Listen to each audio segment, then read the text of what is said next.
तत्पुरुष समास चल रहा था। उस तत्पुरुष समास में कल हम लोगों ने विशेषण विशेषण बहुलम इस सूत्र से जो समान विभक्त्यंत में कर्मधारय समास होता है, यहाँ तक हमने पढ़ा था। आज उसके आगे से चलना। उपमानानि सामान्य वचन। यह सूत्र बनाया गया पूर्व निपातार्थम, पूर्व निपात करने के लिए। जो उपमान शब्द है उनका पहले प्रयोग हो, इसके लिए यह सूत्र बनाया गया। उपमानानि सामान्य वचन ही सूत्र से ही अर्थ स्पष्ट था, इसलिए उन्होंने वृत्ति नहीं लिखा। सूत्र से अर्थ क्या? उपमानानि सामान्य वचन। उपमानानि में प्रथमा का बहुवचन है और सामान्य वचन ही तृतीया बहुवचन है। अर्थात उपमानवाचक जो समर्थ सुबंत, उनका जो सामान्य वचन वाले समर्थ सुबंत होंगे उनके साथ समास होगा। और ये समास समान विभक्तियों का चल रहा है, हमको समान विभक्ति को दोनों में समझना चाहिए। यदि हम सूत्र का अर्थ देखें तो सूत्र का अर्थ ये होगा कि उपमानवाचक जो सुबंत समर्थ सुबंत, उसका समान विभक्तिक जो सामान्य वचन वाले सुबंत, उनके साथ समास होता है और वह समास तत्पुरुष समास कहलाता है। इस समास को उपमान समास अथवा क्योंकि उपमान पूर्वक है, उपमान पहले है, तो उपमान पूर्वक ये भी समास कहते हैं। समास ऐसा भी परीक्षा में लिखा हुआ आता है कि यह कौन समास है, उपमान समास है अथवा तत्पुरुष के अंतर्गत आ जाएगा, तत्पुरुष समास है। तो दो चीज हमको ध्यान देना। उदाहरण दिए, घन एवं श्यामो। घन श्यामा, घन एवं श्यामो, यह अलौकिक विग्रह वाक्य है। नहीं सॉरी, ये लौकिक विग्रह वाक्य है। घन आप जानते हैं, जो घन से लोहा से जो लोहा को जो कूटता है उसके समान श्याम वर्ण, श्याम वर्ण। यहाँ पर ये जो घन शब्द है वह उपमानवाचक,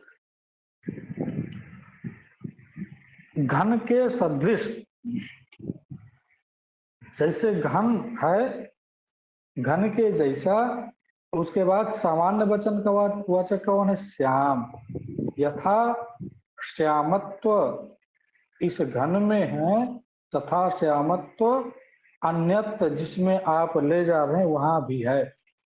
तो घन बादल की तरह, तो अथवा बादल कहिए, जो बादल होता है घन मतलब कि बादल, बादल की तरह क्या है? श्याम वर्ण का है। तो ये श्री कृष्ण भगवान का अथवा विष्णु भगवान का है। तो घन इव, घन के सदृश जो श्यामलता है, वो श्यामलता सामान्य वचन के लिए प्रयोग किया गया है। सामान्य वचन का मतलब ये होता है कि उपमान और उपमेय में रहे। ये घन में भी श्यामत्व है, उपमान में, और उपमेय जो है उसमें भी श्यामत्व है। तो सामान्य वचन हुआ श्याम। घन इव श्यामा, यह लौकिक विग्रह हुआ। घन सु श्याम सु, यह अलौकिक विग्रह हुआ।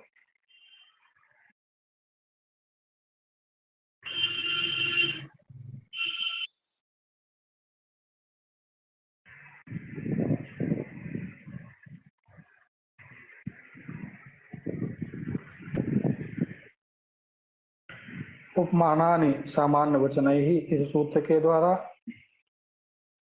समास होगा। समासत्वात् तात्पर्य संज्ञा, प्रातिपदिकत्वात् जो विभक्ति होंगी इनका लोप हो जाएगा।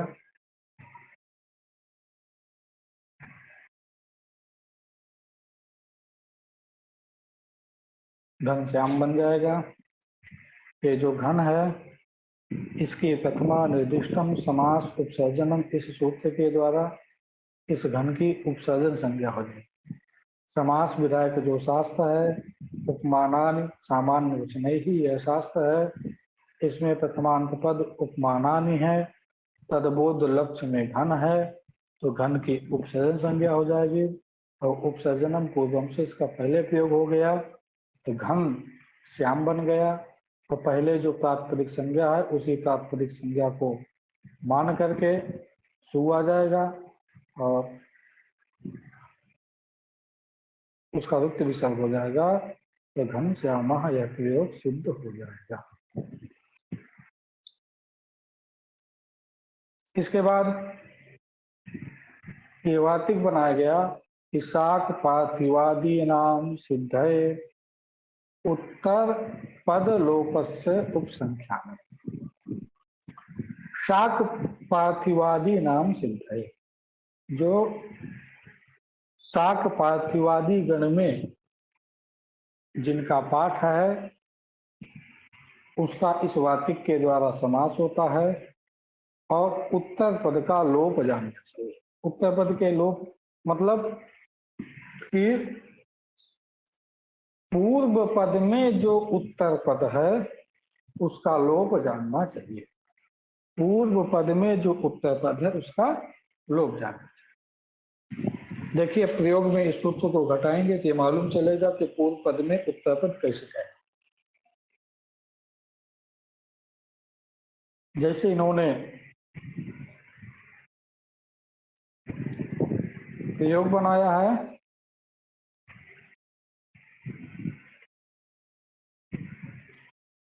शाक पार्थिवाय,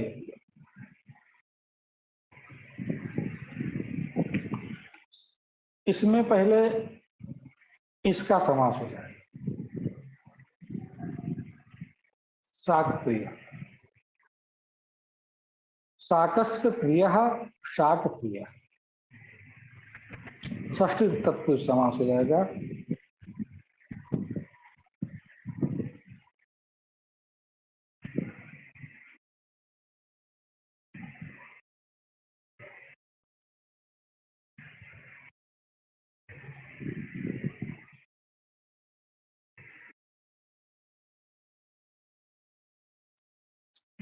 शाकस्य प्रिय शाक प्रिय है।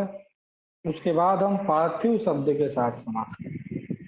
शाक प्रिय चासौ पार्थिव इति शाक पार्थिव,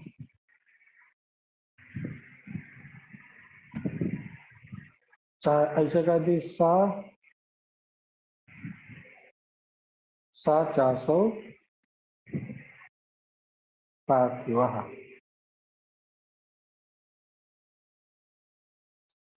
जब हम ऐसे समास करेंगे तो शाक पार्थिवादी नाम सिद्ध है उत्तर पद लोपस्य उपसंख्यानम, इस वातिक के द्वारा शाक पार्थिवादिगण में पढ़ा गया है। और जब समास करेंगे तो पूर्व पद का जो उत्तर पद होगा उसका लोप। पूर्व पद में आपका शाक प्रिय है, इसका जो उत्तर पद है कौन, प्रिय, क्योंकि पहले ये शाकस्य प्रिय शाक प्रिय यह समास हुआ। इसे पूर्व पद है शाक, उत्तर पद है प्रिय, इसे जो प्रिय पद है उस प्रिय पद का क्या हो जाएगा, लोप हो जाएगा। इससे शाक पार्थिवाद, और इसी से समास भी होगा, समास भी होगा और लोप का भी यही विधान करेगा। तो प्रिय शब्द का लोप हो गया, शाक पार्थिव बन गया, सु आएगा, सु का रुक्त विसर्ग हो जाएगा, शाक पार्थिव यह प्रयोग बन जाए। इस प्रिय शब्द का लोप होने के बाद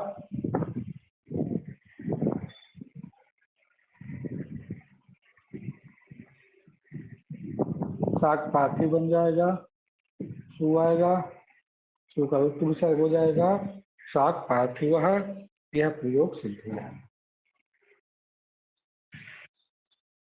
उसके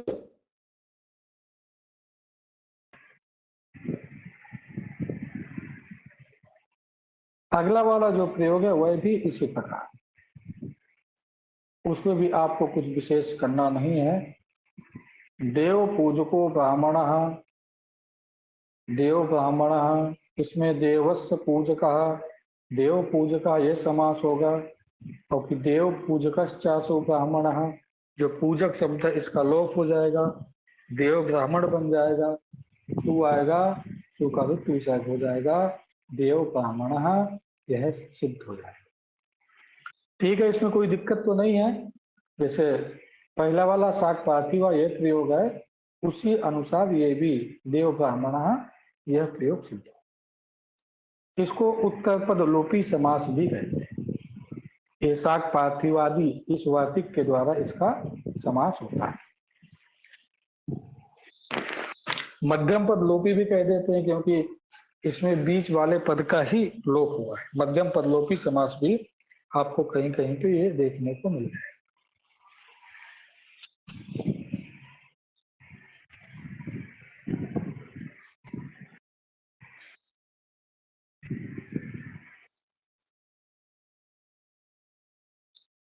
यहां से अब ये जो तत्पुरुष समानाधिकरण कर्मधारय अर्थात समान विकल्प जो पद थे उनका समास हो रहा था, अब उनका समास यहाँ से समाप्त हुआ। अब नए तत्पुरुष समास यहाँ से चालू। नए अर्थात यहाँ पे न ब्राह्मण अब्राह्मण है। नए के कई अर्थ होते हैं, इसमें अर्थ पे विचार नहीं किया गया है, इन्होंने केवल नए के साथ समास किया है। उस समास को ही हम केवल देखें। नए, ये नए सूत्र ही है, प्रथमांत पद है और सुपा की अनुवृत्ति आती है। नए सुपा सह समस्त, जो नए है, जो नकार है, उसका समर्थ सुबंत के साथ समास होता है। सूत्र कहता है कि जो नए है, नकार है, उसका समर्थ सुबंत के साथ समास होता है।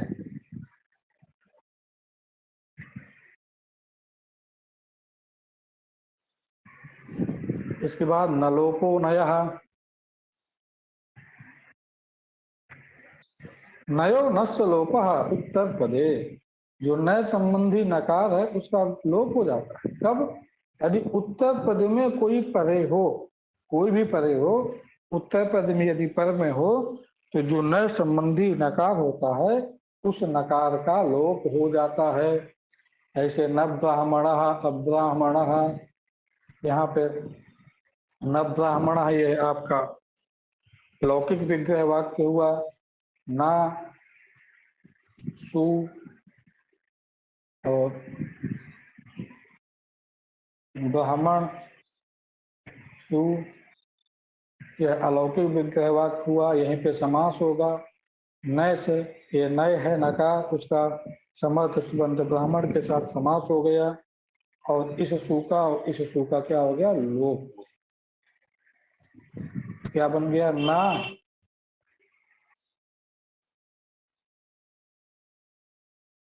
और जो ना होगा इसकी उपसर्जन संज्ञा भी हो जाएगी। प्रथमा निर्दिष्टम समास उपसर्जनम। क्यों? क्योंकि समास विधायक जो शास्त्र है वह समास विधायक शास्त्र है प्रथमा निर्दिष्टम समास उपसर्जनम। उसमें जो प्रथमांत पद है वह प्रथमांत पद हो गया नए, क्योंकि समास विधायक शास्त्र हुआ नए, उसमें प्रथमांत पद हुआ नए। तदबोध जो लक्ष्य में प्रथमांत पद है वह नए ही है, नकार ही है, इसकी उपसर्जन संज्ञा। और उपसर्जनम पूर्वम इस सूत्र के द्वारा इसका पहले प्रयोग हो जाए। पहले प्रयोग हो गया तो न ब्राह्मण ये बन गया। उसके बाद नलोपो नयः, ये कहता है कि नयो नस्य लोपः उत्तर पदे, नय संबंधी जो नकार है उसका लोप होता है उत्तर पद में परे। या नय संबंधी नकार है इसका लोप हो जाएगा। उत्तर पद में कौन परे है? ये ब्राह्मण उत्तर पद में परे है, तो नकार का लोप हो जाएगा, केवल अब बच जाएगा। क्या बन गया? अब्राह्मण, अब्राह्मण बन जाएगा। और पहले जो प्रातिपदिक संज्ञा हुई है उसी प्रातिपदिक संज्ञा को मान करके सु विभक्ति आ जाएगी और सु का रिक्त विसर्ग हो जाएगा। क्या बन जाएगा? अब्राह्मण।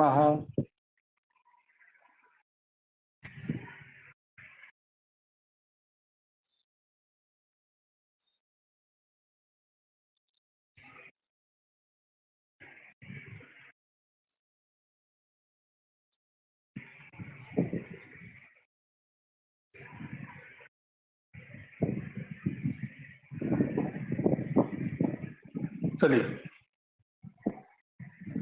अब आगे तस्मान नुडच।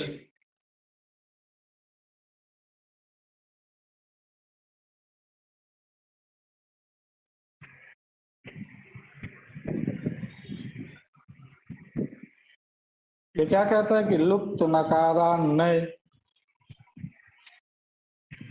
उत्तर पदस्य अजादेहे नुड आगम स्यात्।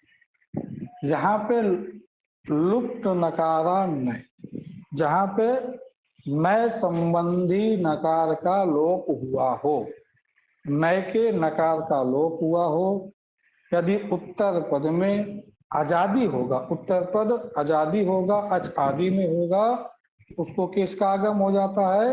नुट का आगम हो जाता है। आजादी को नुट का आगम होगा तो है आदि में बैठेगा, आजादी के आदि में। जैसे अनस्वः, ना अस्वः,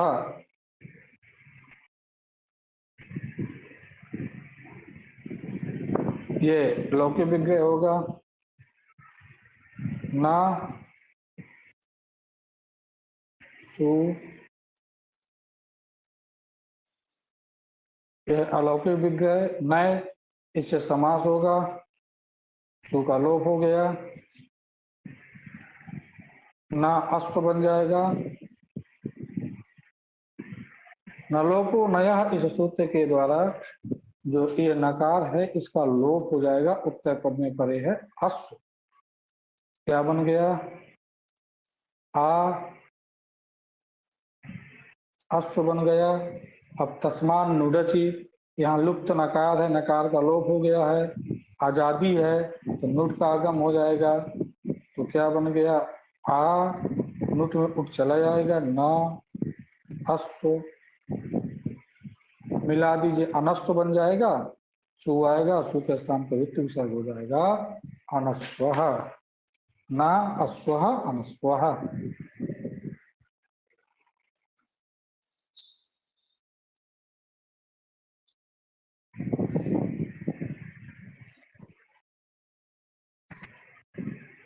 अब देखिए निषेधार्थक जो होता है वह दो प्रकार से, आप एक नय भी होता है, ये जो नय है, एक ना ये शब्द, दोनों में ना बसता है, ना बसता है। इन्होंने नई कथा इत्यादि तू, ना शब्देन सा सुप सुपेति समास, ना एकधा इति नई कथा, ना एक प्रकार से नहीं हुआ है, अनेक प्रकार से। यहाँ पर जो नई कथा है उसको आप नए तत्पुरुष समास मत मानिए, अपितु ये ना शब्द है, उस ना शब्द का जो सुप सुपा है, सुबंत का सुबंत के साथ समास होता है, उसके साथ समास। नई कथा इत्यादि तो ना शब्देन सह सुप सुपा इति समास, ना शब्द के साथ सुप सुपा के साथ समास हो जाएगा, ना एकधा बन जाएगा, आ ए मिला करके वृद्धि कर दीजिए, नई कथा। यहाँ पर नए तत्पुरुष समास है। अच्छा बताइए, अगर यहाँ पे नए तत्पुरुष समास करेंगे तो क्या बनेगा? नई कथा विग्रह ये होगा ना,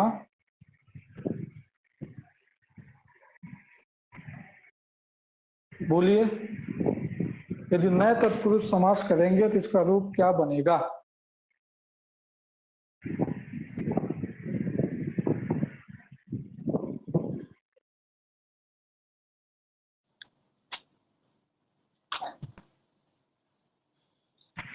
तो अश्वः नहीं, ये नहीं, नई कथा का बताना है आपको। एकधा नाधम बनेगा। एकधा, क्या बनेगा? एकधा। ना, एकधा कैसे बनेगा? न तत्पुरुष समास हुआ ये, ना का लोप हो जाएगा, आप बच जाएगा, नुट का आगम हो जाएगा, अनेकधा बनेगा। अनेकधा भी हाँ प्रयोग अनेक। करता। अनेकधा मतलब अनेक था बार। बराबर। और नैकधा यदि कोई बनाया है तो ना शब्द के साथ समास किया है। नई शब्द के साथ जब हम समास करेंगे तब अनेकधा। ठीक है, तो यहां से ये न तत्पुरुष भी